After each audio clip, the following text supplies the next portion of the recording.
Chapter 11, Miigwan's Coming To story.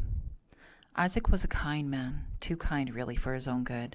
We made it out to our cottage. It was far enough in the bush that we knew we could manage there for at least a season or two before anyone even thought to come this way. It was deep winter when we arrived. We drove our jeep to the main road and then parked it a few meters in, and then we unhitched Squalls from the pole and made our way to the cabin. It was still early days, all rumors and speculation, so we probably weren't as careful as we should have been. Still, we felt safe out there. It used to be Isaac's grandfather's hunting camp. Over the years since the wedding, we'd fixed it up and put on an addition, taking down the smoker and installing a greenhouse. We were completely off the grid, which worked out perfectly since the power to the remote areas had been cut long ago. We had an uneventful 3 months, cut off but still together. Isaac was a poet, you see, and in the adversity the words kept coming. In some ways we were still happy. Isaac had his words, both English and Cree, and I had my Isaac. And then one night we heard a commotion in the bush. Mimi, we should go check. Could be game. Isaac was cautiously hopeful. It was infectious. So far we managed to grab less than a dozen rabbits and only a skinny deer. What a day that one was. We resurrected an old ceremony for that deer. The smaller re-wild breeds that people were living on, hamsters and cats, hadn't herded this far into the bush yet. We took the rifle and we went out to check. Snowshoes on deep snow, soft shuffle-ins, and silence. It was so quiet out here, any noise carried. We walked across the expanse of what we considered our yard, then through a thin collection of birch to the tool shed. In a clearing 200 feet from the shed were 3 people, a man, a woman, and another younger woman. We watched from the trees for a bit. Only the younger woman had a look I recognized. She was obviously Cree, but looked more plains than northern, so she was far from home. The others, I wasn't sure.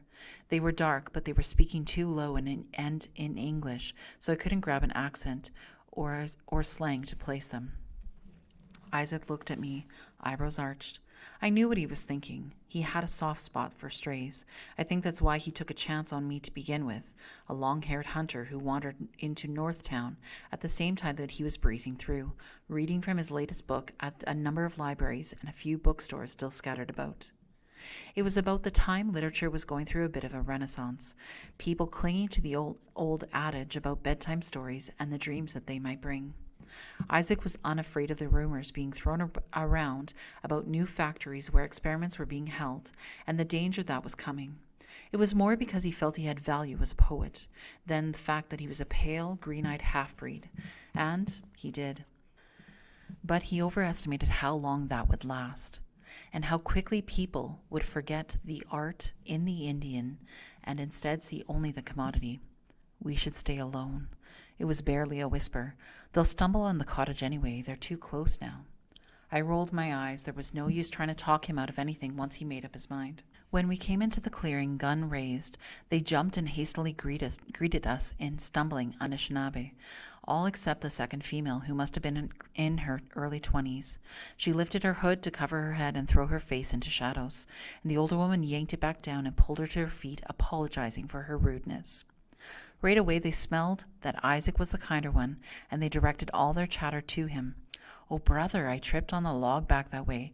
Really messed up my ankle. He bent down to rub at it, wincing as he did. It was like, miigwech. Thanks a lot for that. Jeez. The man limped about to gather a few items they'd started to unpack, and already guessing Isaac would extend the inevitable invitation. Yes, holy. I'm just exhausted. My Bingjuin wouldn't let me up and give me rest, and I feel crampy. The older woman arched her back and rubbed her rounded belly, and I thought she looked just chubby. She was too soft and even all around. My husband is a healer. He can have a look at you both, Isaac said proudly, placing a hand on my shoulder. I sighed. No, the man was loud. I'll be okay, just a bit of a twist. And my wife, well, she's just a complainer, first baby and all. And the girl stayed quiet, lips tight, eyes to the ground. We carried the man's packs, and he hopped along with an arm thrown over his wife's shoulders. I should have guessed then, from the softness of the canvas on the backpack, like it was brand new from the store, the way that it was only one layer kind of wet, and not soaked through and frozen stiff in the snow. I should have guessed from the way he wasn't meticulous about packing up and almost left behind a precious tin of canned meat, like it was nothing, like he could grab more at any time. And the girl dragged along behind. You can stay until your ankle gets better, Isaac offered. Shouldn't take longer than a day, I remarked, throwing the 2 light packs on the floor in the front hall. And Isaac squeezed the back of my elbow in the dark. A day or 2, I amended, but only because I loved my husband. We appreciate it, the woman said. What with me being in this condition and all, any time inside helps. And they slept in our spare room, all 3 of them, even though we offered the youngest the pull-out couch in the front room. In fact, she was never left alone. The older woman even milling about in the hallway outside the bathroom when she went in. And I couldn't get a straight answer on how she knew them. Over soup that afternoon, she said they were her cousins. But in an evening in front of the fire, while he nursed a glass of our rare whiskey, he even asked for a second glass. How rude. The man told Isaac that she was his wife's sister. And she always seemed skittish, scared maybe.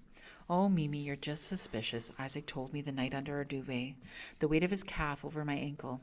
You'd be skittish too if we were on the run in the woods. And I knew he was right.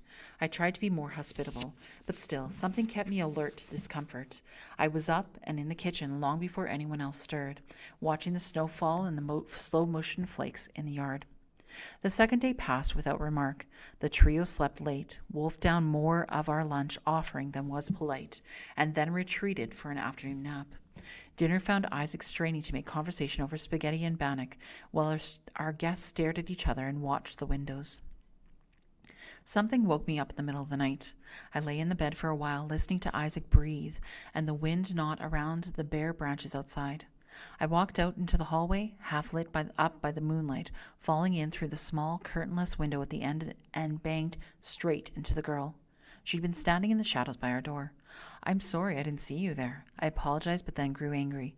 What the hell was she doing by our door in the middle of the night? How long? She pushed a callous finger along my lips, and I shut up. I can't do this no more. You and your man gotta run.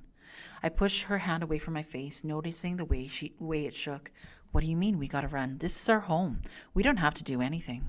And that's when she pulled up her pant leg, and I saw the black ankle monitor blinking red in the dark like a boy. That's also when the man came out into the hallway and saw us, and then the blinking light laid bare and in plain sight. He yelled in a language that I've later found out was Tagalog, and the older woman rushed into the hallway. She grabbed at the younger woman by the braid, cursing her in her language and dragging her back into their room. She's crazy. She doesn't know what she's talking about. The man laughed nervously. He shrugged his shoulders and took a few steps towards me, steps that were unencumbered by the limp that made him a useless guest who couldn't help gather wood or leave with his odd family in tow. Isaac was behind me now. The struggling woman yelled from the room. Now, run! You have to run now! They're already on the way! And there came the sound of a struggle and a crash, and the man backed down the hallway in a hurry and ducked out into the open door before slamming it shut. And I could hear the bolt being slid into place, and then the racket of furniture banging and panicked dialogue. I wanted to kick down the door, ask 1,000 questions, make them pay for bringing all of this into our beautiful home with all of our books and our fireplace that we'd built with dry river rocks. But I knew we didn't have time. I knew then the rumors were true, and we had precious little time to get our indigenous asses out of the house and into the shadows. I grabbed Isaac by the hand and brought him into our room. I pushed a chair against the doorknob in case those maniacs came for us themselves, and pulled the bags out of the walk-in. We'll take all the ammunition we can find. We can take the quads. They're loud, but we can get farther into the bush with them. I'll grab the camping gear from under the stairs. Might be roughing it for a few weeks before we can find another livable spot. Maybe we can even circle back in a bit. Isaac snapped out of his tired shock and began stuffing some precious books and the more beautiful of his sweaters into a duffel bag, but it was too late. The vans pulled up outside, and our guests hollered at them from their bedroom window. Upstairs, 2 males, second door on the right. And Isaac was at the window before me and covered his open mouth with a hand. Holy shit. And I squeezed in beside him. Outside, the sky was full of lights, blue and red reflecting off the clouds and in the trees and the sides of our cottage. 5 Arctic cat quads were parked lengthwise and haphazard out in front, and men, all wearing identical white parkas with round red logos, were scattering about the yard. Isaac, just leave the bags. Get your shoes on now. Layer up as much as you can. Hurry. I pushed him away from the window. Me, it's too late. If I just talk to them, I'm sure they won't listen. You need to get ready and leave right this minute. I watched half the men circle to the back. We'd have a clear shot if we got to the cellar and came up into the yard. It wasn't a guarantee with all these men, but it was the best chance we had. Isaac slid a hand across my shoulders, and I turned away from the window. He had that look of calm resolve on his face, like the look he'd gotten when a dog had to be put down and when fire took our apartment in Northtown. I really need you to trust me on this. This is our home. They can't just come in here and do what they like. Now, I'm not sure what all of this is really about, but that stuff we heard, Miigwans, that's just too ridiculous to be true. I heard a sharp rap on the door, and my heart jumped into my throat. Isaac didn't have any memories in his family of the original schools, the ones that pulled themselves up like wooden monsters, coming to attention across the land and back in the 1800s. Monsters who stayed there, ingesting our children like sweet berries, one after the other, for over 100 years. Isaac didn't have grandparents who told residential school stories, like campfire tales to scare you into acting right. Stories about men and women who promised themselves to God only and then took whatever they wanted from the children, especially at night. Stories about a book that was like a vacuum used to suck their language right out of your lungs.